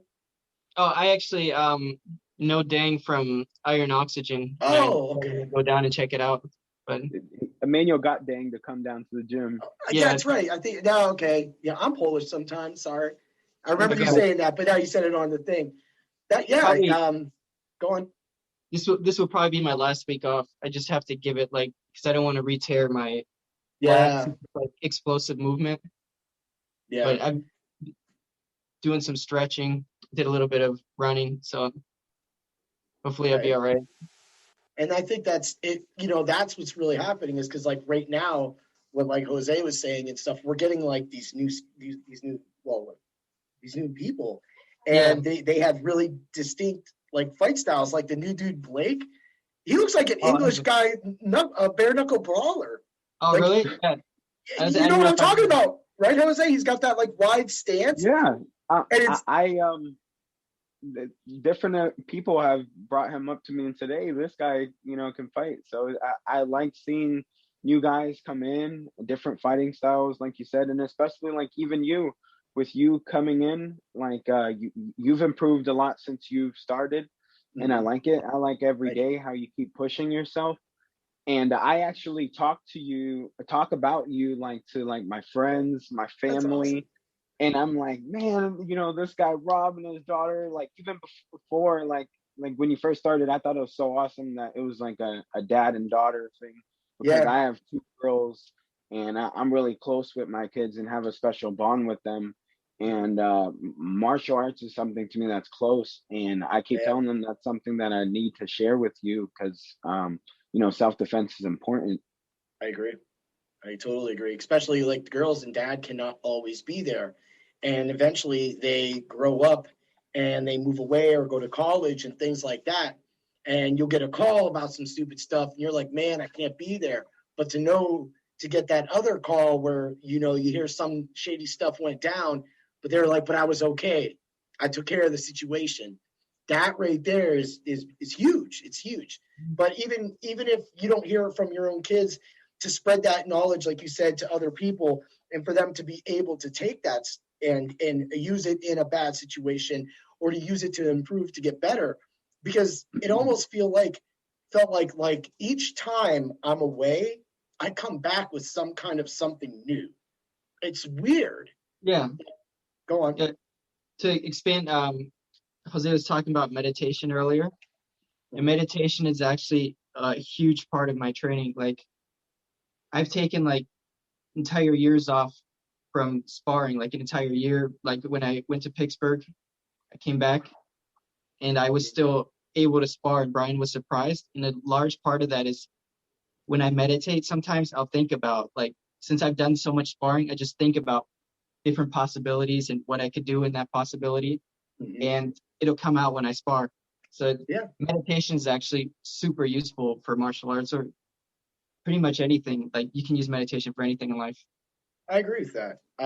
You know, I was watching this one video where this guy was shadow boxing. He said, "Grab your computer." It was Shane Fader, whatever the guy, and he had his whole like thing, and he was like, "All right, now watch yourself, replay yourself, and try to like look for the openings of where you're open at, and then try to exploit that, and then that kind of can help you too. It's cheap, but it's another way." He was giving out 5 ways to like improve like that. So he did that, and then he did a few other things too. Because since I've been home with this time, I've just been watching those extra videos, and then of course Jose sent me the Roberto Duran fight the other day, where you kind of learn things.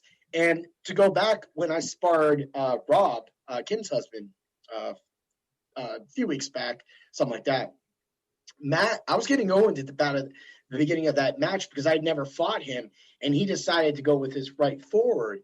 Well, Matt had also told me, don't switch because you switch. And the reason why I would always switch, and you would probably know this, Jose, when you switch the stances on me, I always switch is because I know you can't really kick someone in the back, and it feels like if I'm that way, I'm going to kick in the back.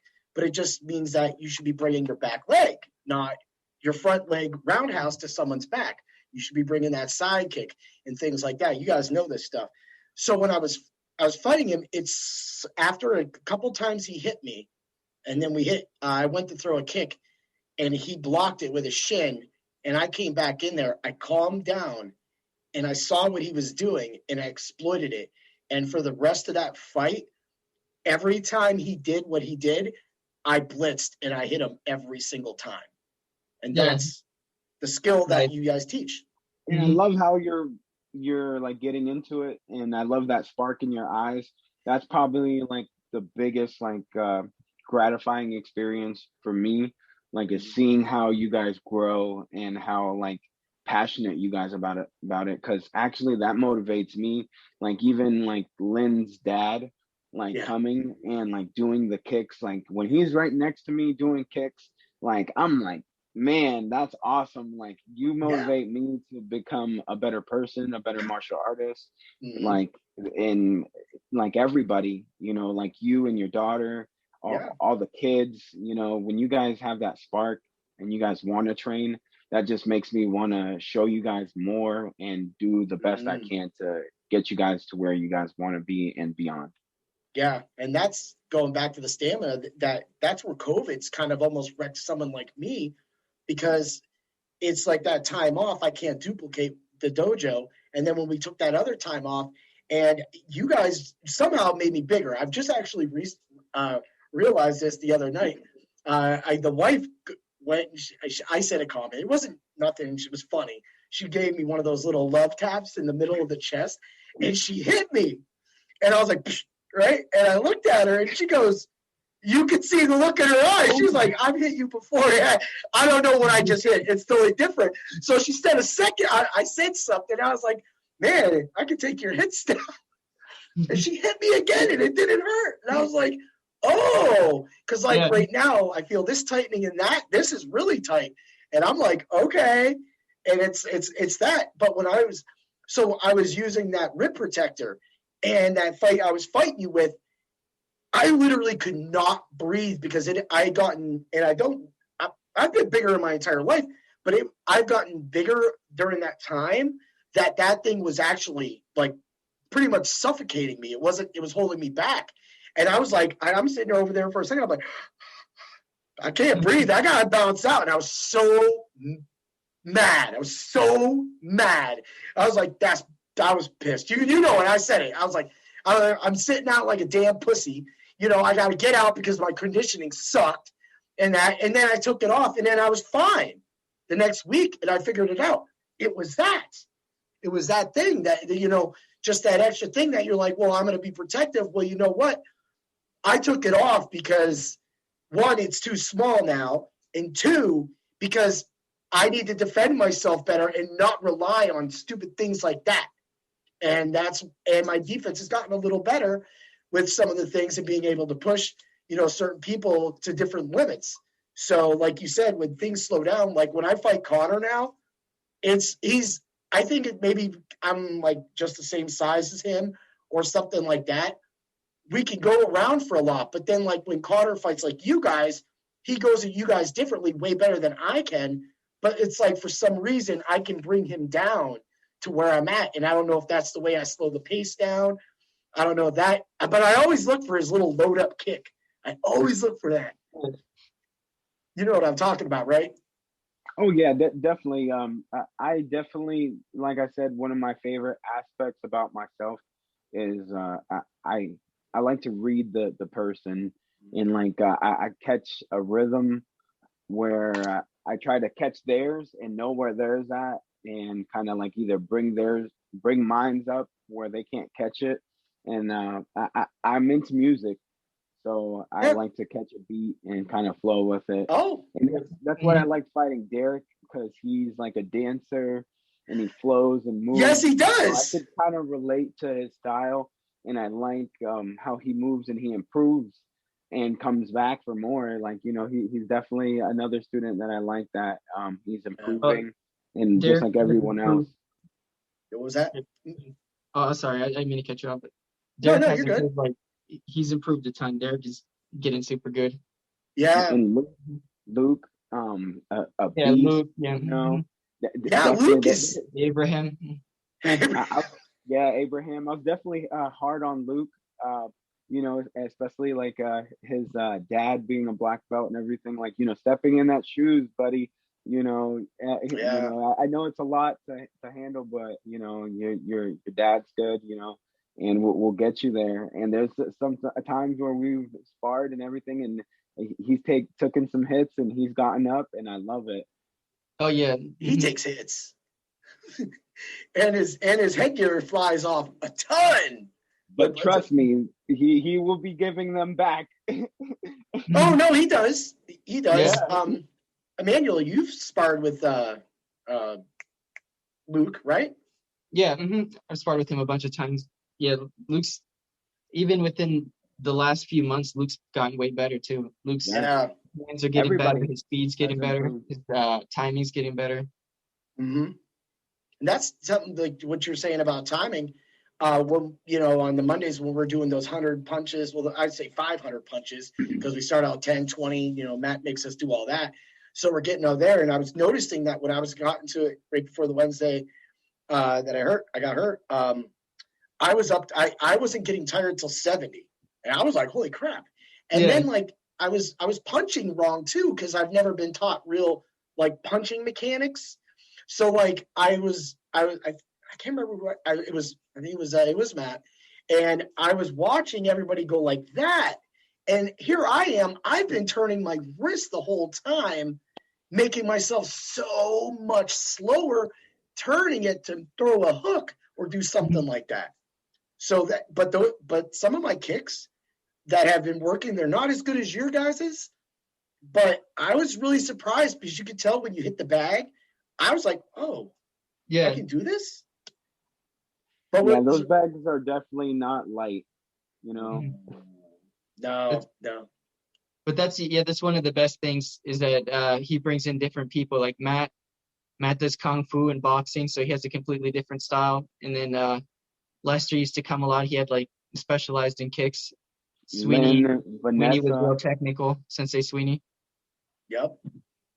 And then you guys brought up them and stuff like that. So, when you're looking at the whole thing, there's just, everybody has their aspects and their let's say their thing that they can teach you. So like when some of the times when I'm fighting Derek, like you said, he's a dancer, and like he does that thing where he like turns around on you, and I'm like, what the hell's he doing? I'll just throw like I'll just throw a side kick and this will work because his back's to me. Yeah. And then he goes, and then you're like, oh, okay. So, you kind of like do that. And like Luke was noticing the one a couple weeks in it, because of course me and him would talk about it. He was kind of like putting that arm out there, and I hate it when tall people put that dang arm out there. Cause I'm like, I'm gonna side kick you. I'm gonna side kick you, and that's the way it's gonna go. And me and him have had some little matches where we've gotten in, and I think it's great to hear like when you hear the Master Arrington or Matt or anybody in the background just go like, right here, get it, Rob, get it, like, or Jose, he was wide open right there, or Emmanuel, like, you're a little less like on the kick right there, he's still kind of new or something like that, and you hear it, but it's always funny how like Brian brings us all over. And then everybody's like, yeah, he's like, all right, there's a lot of testosterone in here. And I'm like, yeah, and I got the worst belt. And I'm like, woo, because I go sometimes and it's just all black belts. Like, they're all there. So you can only get better. Well, us growing up, there was a lot of black belts around as well. A lot of talent everywhere, from old to young, and different lifestyles, different backgrounds, and that's what we loved, and that's what I liked about Brian, and he brought people from different walks of life to show us things, not just martial arts, just life, period. We had an instructor, LB. He was really good, showing us different things, very old school, technician wise, strategy, and just other instructors that they were serious, and we had to be serious about it because they didn't play. We were like fighting for respect, and it was like blood, sweat, and tears, and you had to earn it, because like I said, this was a program where it wasn't something that Brian had to do. Like, he didn't have to teach me martial arts. He didn't have to do anything for me. So anything he did for me was out of his like heart and everything. And anything that the other instructors like did for me or anything was like just like something that I can't pay back, other than just keep coming to the school and keep trying to help as much as I can and help you guys. And that's what I love about it. It's like a growing family. It is, and it's fun.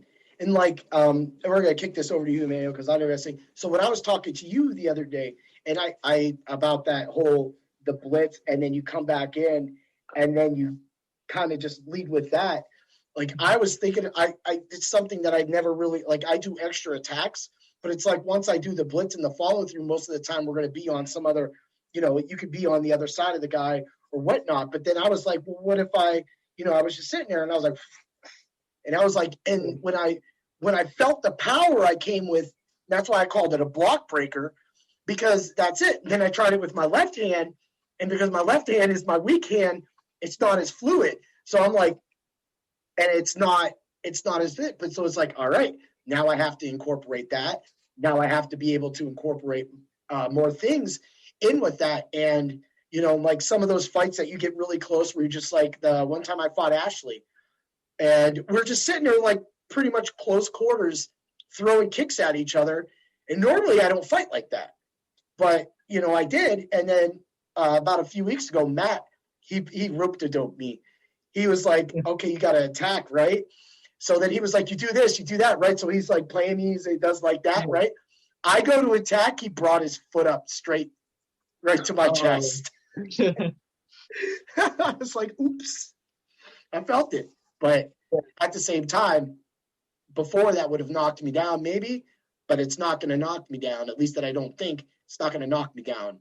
Now, I will get knocked down. I've been knocked down, up until that point too, even after that point. But it was one of those things that it kind of helps to go that route. Emmanuel, let's weigh in on this, man. Tell us about it.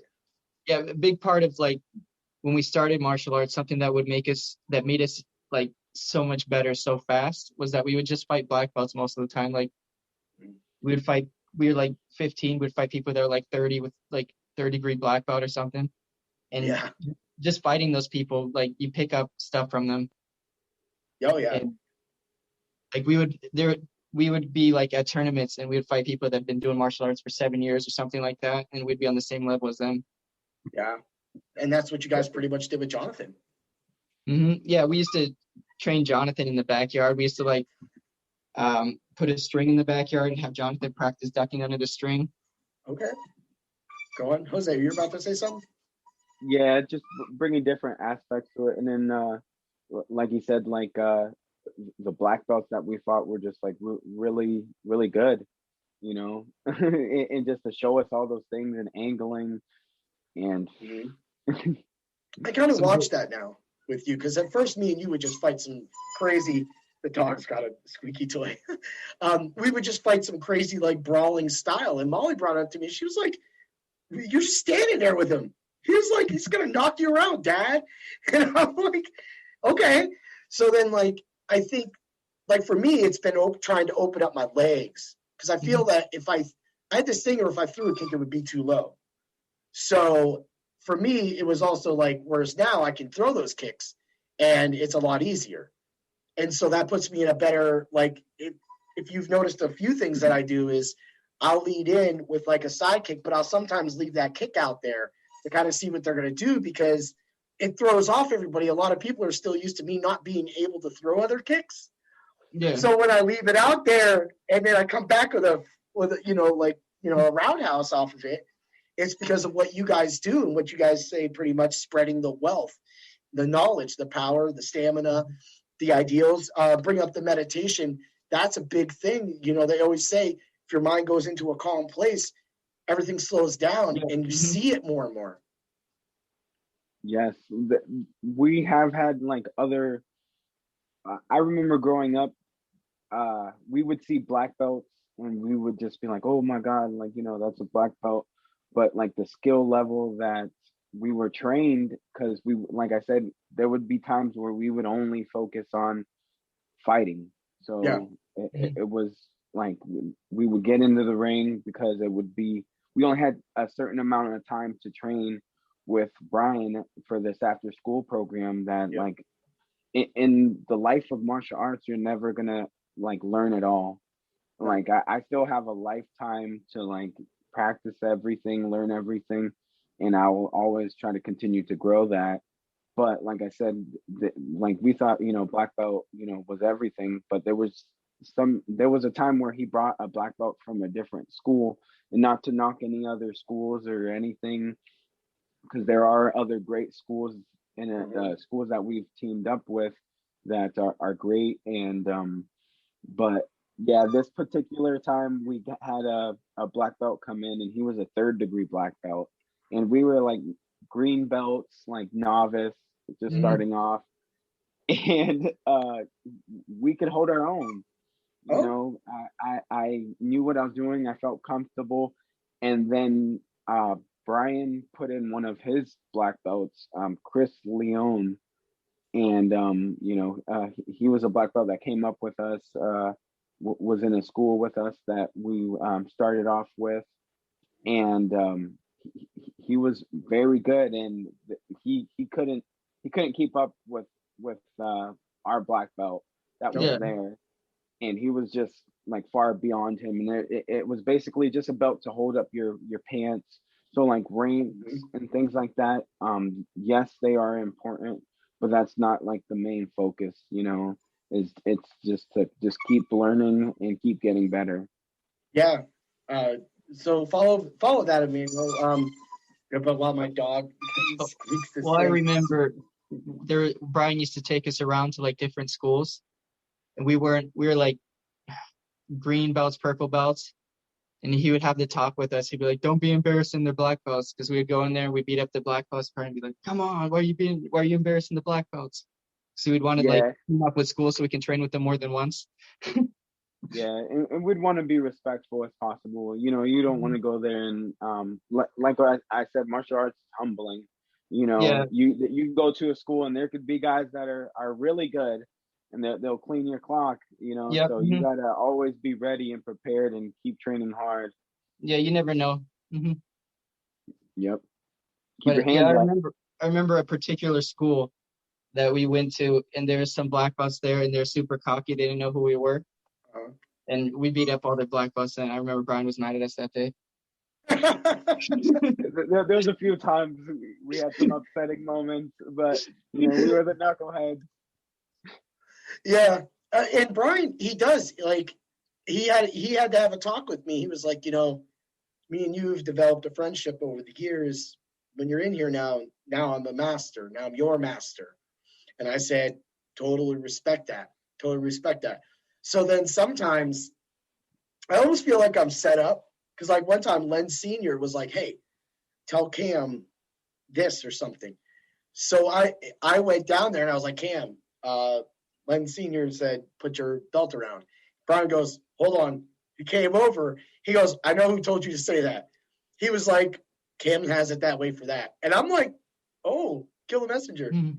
But it's learning. It's about that. And he's had to put me in check. Like when I started training people, I remember like what I was able to do. And I'm like, I sometimes don't know that other people can do that as well. And I've learned that, with more and more. So now, like, I love, like, the one class, Len had me in the back doing all this stuff for everybody. And it felt good that I could actually, like, help other people and do that. So as I did it, I understood. He's like, hey, don't have him doing that kick. He is only to do this. That's all I want to see him doing. Mm. And then I watched somebody else get busted for it. And I'm like, oh, don't let him do that. Yeah. And then, and Lance came back and he's got the retainer. And what was it? Blake, I was out and Blake, like Lance, I don't know what he did. He was right there. So I see his like face and then Blake just goes, and I'm like, watch the hands to the face. And I went up to Blake because like that. I was just like, I only said that. I was like, great job. But I was like, I only said that because of the thing. But I was like, he was like, yeah. He was like, I didn't know what I did. Like it happened. You gotta have his hands up. And Lance is another one like that. He started like young, and I love how like these guys will even if they have like an off season or they're playing football because some of us that like we would in school would play multiple sports. I love how they come back and they're huge. They grow and how much more we could work with them now. Because once he was like small, like a boy, and now he's coming back and he's a young man, and I love to see that. It is nice. It's so you got that, and then you have everything else that's kind of coming in, and then I'm just like I'm missing it right now. Like to walk out when I have to walk out of there, I'm like it feels so unnatural now because I want to be out there. I hear the bags getting hit. I walk in and I see people putting the work in. I see them bowing out. And I'm like, brr. So like the leg, I've been stretching it and I got that, the physical therapy coming up. And like we said, take this time and get those legs, I'm not disregarding my legs, but I'm also, doing the lifting and stuff like that to just come back a little leaner and to make it work and keep me going in that right direction because competition right now is fun. And that's the stuff. It's literally, like when you said the gleam in your eye, it's funny that at my age, you could pick this up and get that. Mm-hmm. And I think that's because of people like you, both, and the whole school brings it together, makes it feel like a family and makes it fun. Yes. Yeah. And that's what it's supposed to be about. Like, fun. You wanna go there and have that stress relief and know that you're safe and you're around people that are pushing each other for the same goal and they want to help each other, and it's just awesome, an awesome feeling. Awesome. So man, we really killed this. I just looked at we've literally talked about our school so much. The one thing I do want to talk to you both about is getting back into that movie or getting back into doing some of that stuff. To set it up to what Len has going with Pact of Vengeance and going into, like I was watching you rap, Emmanuel. I was just like, but I can't understand you because I don't know Spanish. I was just like, You know, I'm like, okay. You know, like, I'm like, And like, that's did the you say thing about Emmanuel. He's a go getter. He just goes, tries it. yeah? I That's what I didn't. call bring the pain. That's it. Yeah. It isn't just bring the pain. It's not just about pain. It's like just do it. It's do whatever you do in life. Always try. That's the biggest thing that I've always been a firm believer in is give your heart. If you're going to do something, don't go in there with a if you're going to go fishing, don't go buy one of those stupid little kiddie poles with a princess on it. Yeah. Buy a real fishing pole and go from there. Build with skills, build with real things, and to keep building and push others. And like that's why I brought up earlier about maybe some workout. Maybe it's not. Maybe workout videos aren't the thing, or and like you said, you have your world, Emmanuel, and that world's going to come together one day. If you keep making animations and you got a guy getting out of a car and you got some rap music in the background or some trap music in the Yeah. background, and you do that, as you improve, you're going to light things up. Because when we're done, I'm gonna let you guys in on a little secret. But it's one of those things that as you build yourself to that, one day that opportunity might present itself to you, and when it does, that's what you've worked for. And for me right now is learning as much as I can from you guys, the videos, slowing it down, watching Shane Phaser, whatever, Yeah. in there, and watching him do his punches, but watching, how, like, when I brought up to you, Jose, the other day, that Molly has that full stretch now, but she only just recently got like a full split. So when he did the split, she did the split. But when he started doing this, she couldn't start doing that because she hasn't worked those muscles. And I told her, Right.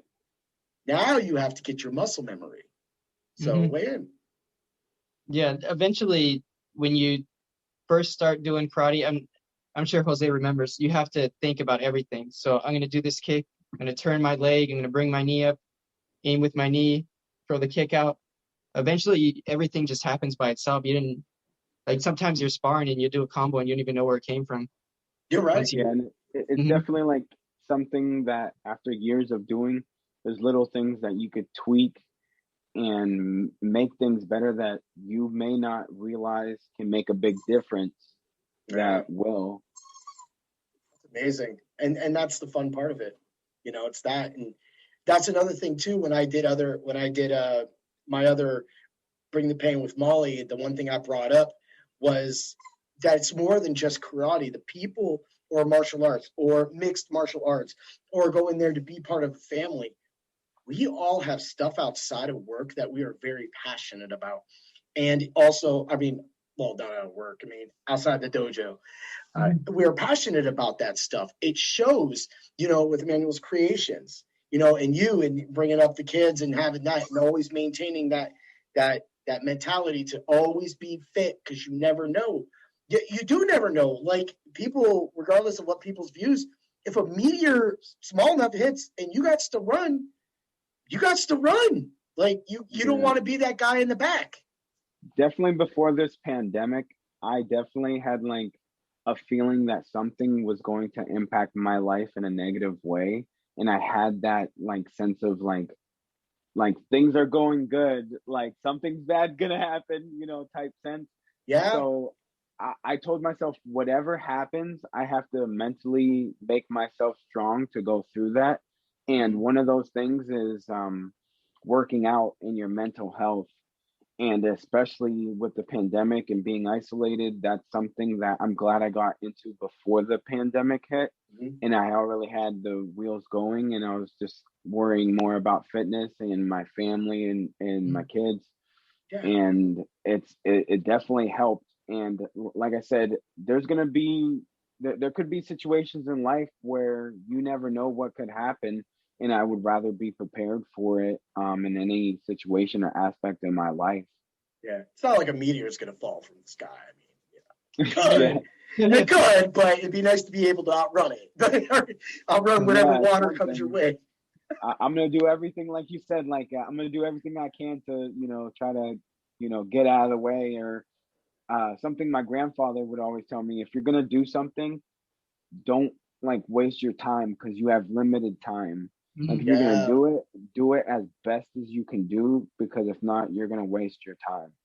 So that's that's You right. something start, I did mhm. take, from him, and it pushed me to like be better. Yeah, Manuel. You start feeling that as you get older. You see how fast time flies by. It feels like I was like 17 yesterday. Like, Yeah, it's it's one of those things. Like it almost like sometimes. Oh, I got a dog. See, animals.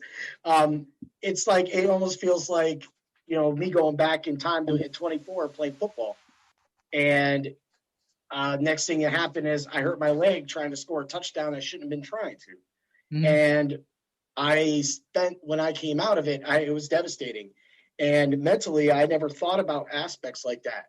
That would have been a time in my life that I wish I would have been part of, a family like that, or had some kind of mental training. Because when I talk to both of you, I mean this in total respect of everything. You guys do handle yourselves better than I do. Like if I looked at the three of us, and I don't say that like when you're behind closed doors and not on a camera and stuff, we're not going to drop some F bombs or whatever. But at the same time, like I look at it and I can see how humble Jose is, how sometimes soft spoken you are, Emmanuel, and how loud and obnoxious I can be.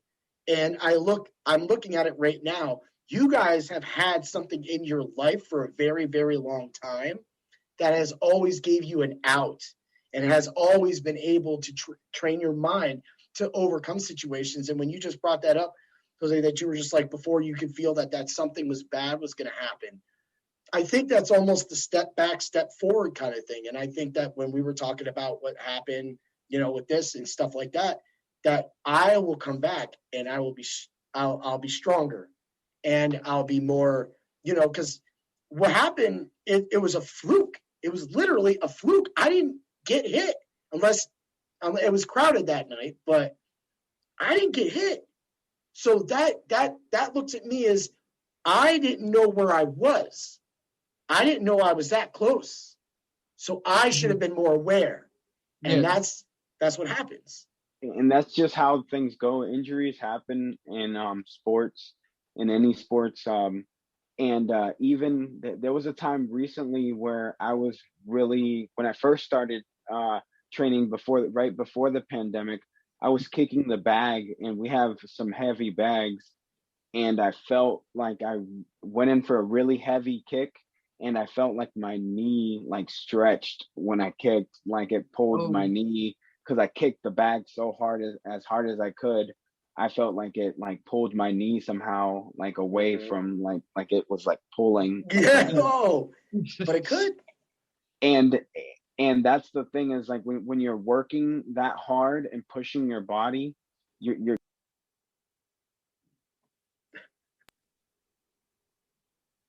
You're back. I think, yeah, All yeah. right. Sorry, No, I threw everybody off. That's the best part. So it's been so long, and I know that you got your kids there and everything, and everybody's got. Going into the podcast, did either one of you have butterflies? Yeah. I yeah, did. Uh, when I get into it, I start talking a lot more, but it's just Mm-hmm. that first sentence or two, or and then I'll be like, all right, I got this, and I get Yeah, that confidence from my martial arts and everything. there you go. yep, Emmanuel, you as yeah. well? Oh yeah, I get nervous from it. Like the same thing. I think the first time I ever remember being confident was when we started winning tournaments. I was like, I've never felt like this before, and yeah, but yeah, That's awesome. That's all. That's what yeah, I want to sense. I not that I haven't had maybe past things. I want that too. Like I said it. I want to go to a tournament, and I wouldn't mind me and Molly taking first. It would just be kind of mhm, one of those father son kind of moments or father daughter kind of moments to where it makes a full circle where it's like that. And even if she won and I lost, I would be more happy for that because yeah, I know that I'll get another shot. She'll get another shot. but it's to actually see her overcome her demons. She got her ears done finally because she was just always like frizzled about it. So she has her ears pierced now. And the first thing she was like, well, what about the headgear? What if I take a punch? I looked at her and said, then don't take a punch. Yeah. I definitely I definitely agree with her. Like I got my ears pierced, and sometimes I started wearing like the old school Michael Jordan hoop earrings, like when he was playing for the Bulls. I kind of felt like I was coming back like the Bulls. So there was a time where I would forget to take off my earrings, and I would be like, you know what? I'm not gonna get hit, so I don't need to take them out. And that's that ego-ness that once you start getting into it, you get that confidence. But you get that humble experience too. You get kids that start training and getting better and push you to get better. Yeah. And but yeah. That's awesome. Yeah, I just, like I said with both y'all, we talk at the dojo all the time. So I said, like I said, minutes in, it'll be so easy. It's just like we're all sitting around at a table, cracking beers or drinking some waters or some Gatorade and just having a good time talking about something we all love now, or you two have loved all your life. I was more of a video guy that finally took it to the next level.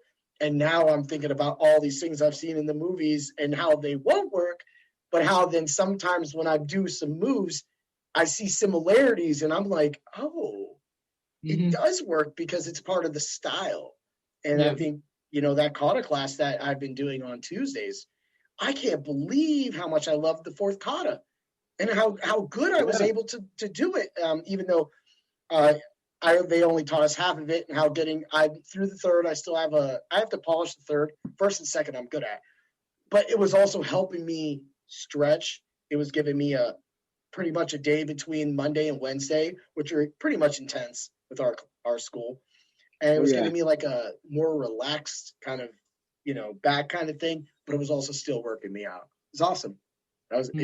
I can't wait to get back and do that stuff. And I think, I don't know, I'm feeling pretty good. I just have like this couple bend and straighten things to go. And then I'm going to be back. And then I'll probably give myself probably a month off to let the leg fully get back into it. I'll work the bags and I'm going to get that. And then try some yoga. What was that? You should try some yoga. I injured my back like a couple years ago. And I was supposed to get surgery for a pinched nerve, and I just did a bunch of yoga, and my back's pretty good now. So, maybe that's it. Or you just go to physical therapy, and some guy sits on your damn leg. That's what's probably going to happen, and it'll feel so good, so good. And I remember that because the left one was just truly devastated. Like I broke everything in it, so it's all screwed. But I remember the guy was like, I've torn my ACL and I'm going to have nothing. And he's over there. And I'm like, oh, man. But this ain't going to be like that. And that's what it's about. It's about getting back, having fun, anything. So, guys, this was awesome. And I'm truly honored to actually have both of you on at the same time on a podcast about our school, about, just life, and that a message can be sent out to everybody that do everything that you want at your pace. And when you do it, always go in. I bring up the kata class real quick. I saw Len Sr. actually get disturbed. And we had a talk about it with Sensei Kim. He looked at one of the students that's really loud, if you know what I mean. And and he was like, we're not going to have any of that business here. He was like, da, da, da, da. And I saw him. He was like, and I was like, holy moly, he gets mad. Like, I couldn't believe it. I was like, dude, you better listen, dude. I ain't trying to do more push-ups. Like, well, I was one of those students that, kid you not, maybe at first, I was a jokester. I like to clown around a lot. And, I get it too. It's to me, it was one of those things. I'll say one time, I heard a story. They said they were at dinner and this it's a Pot of Thunder guy. He said that somebody was chewing and it made him like visually throw up. Like he threw up because it like really messed him up. So I was like sitting there the one time, right? And we're all doing it. And, you know, me, I'm usually the counter 1, 2. Dude's down there, wah! Chow! And I started getting woozy. I'm like, whoa, like it started throwing me off. I was like, what is going on? I was like, I'm about to like lose myself. And I was like, no, it's good, it's good. And then he got yelled at, and I was like, you know. I say that because I'm like 35 years older than him, but it's like, Yeah. you know, 30, something like that. But it was like, calm down, same kid. You know, it was the guy that got yelled at by Lynn Senior. So it's like, you know, but hey, you just got energy. You just have fun. You just kind of do your thing and that. So I know what's that? I just try to use my energy, like try to reserve it for when I need it for karate. Yeah, I would say. So to end this out, Jose, I don't know if you do anything really online or if you're just like that. If you do you have a YouTube?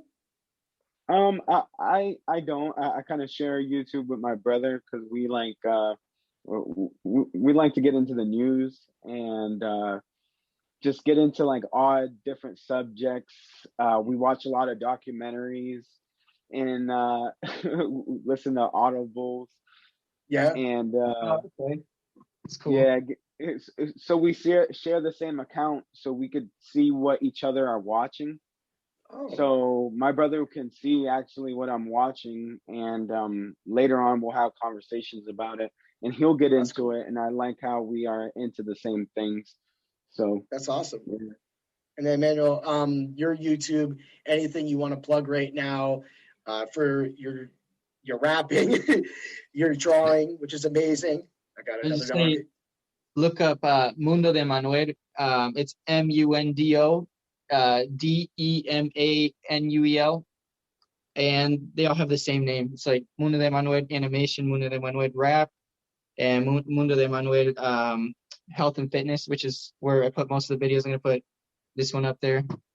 Yeah, that's right. I'll get it when this is all put together and everything. It's gonna take a while to process though, because it's really long. But that's what I think is the best. I couldn't believe we went this actually long, but it shows that when you have things in common and how it doesn't matter where you come from, whether you're some cheesy guy getting thrown in mud, or if you're getting shunned by a priest for a moment, and then you get to go back and stick your chest out, or you create the things that you create and can do the things, because there's a lot of people in this world that can't do what you do. And that's something Molly's been getting into, is like Molly edits and things like that. She's doing a lot of edits. Dude, she got 200 people on YouTube now. I'm like, oh wow, that's awesome. I'm definitely like to see that, how like her confidence level builds up, and like it's awesome. That's what it is. And that's why I mentioned to you, I looked at Ella the other day and I go, hey, Ella, that's on you. You're the only girl that's that age around her style, outranks her and has the experience from the tournaments. It really is going to come to you, because just like I said, she's not really going to get. I mean, Bakari too. He get up there, but sometimes he misses or something like that. So I don't know how often him and her get matched up. I don't really watch because and I love everybody like coming, and especially like Kim getting into it and getting into fitness like with us. I love it when the instructors get into it as well. Yeah. Because when a student comes to me, I'm not gonna like tell you to do something that I wouldn't do. I agree. If I'm telling you like, listen, we're gonna do like 1,000 push-ups, like I'm gonna sit there and do them with you. Yeah. Like I'm not gonna tell you to do something I wouldn't do. So it's like you gotta do what you preach, That's awesome. It's great stuff, guys. We're going to do this again. We're going to make that movie. I would like to do it again. Yeah. You got anything else you guys got? That's it? I'm good.